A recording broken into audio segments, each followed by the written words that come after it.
Le meilleur moyen pour ne pas désherber, c'est d'empêcher l'herbe de pousser. Le jardinier ne manque pas de ruses pour lutter contre les plantes indigènes que certains appellent à tort des mauvaises herbes. Il n'y a pas de mauvaises herbes, mais des herbes au mauvais endroit. Le paillage est le geste stratégique pour éviter que les plantes envahissantes s'installent. Il ne faut jamais laisser le sol à découvert, mais le protéger d'un épais paillis pour empêcher les graines d'herbes indésirables de lever et de se développer. Si toutefois elles y arrivent, elles sont faciles à enlever, la terre reste meuble et fraîche sous ce paillage. Si le jardin est en friche, il suffit de le couvrir de carton et de laisser faire. Sous ce couvercle, plus de lumière, donc plus de vie. Les plantes meurent au bout de quelques semaines, c'est plus efficace que n'importe quel herbicide.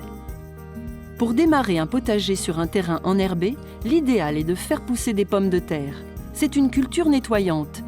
Les tubercules occupent le sol et étouffent les plantes pionnières. Après la récolte, le sol est naturellement aéré, nettoyé, débarrassé des plantes concurrentes comme le liseron. Il est prêt à jardiner.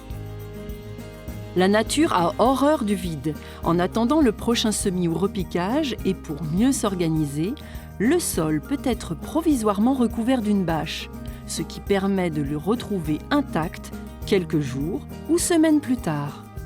Pour piéger les herbes folles prêtes à semer la zizanie dans les cultures, on peut aussi pratiquer un faux semis.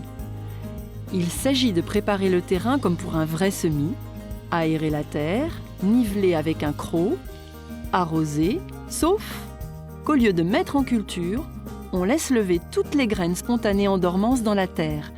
Une fois sorties, il n'y a plus qu'à les éliminer facilement d'un coup de sarcloir et la place est libre.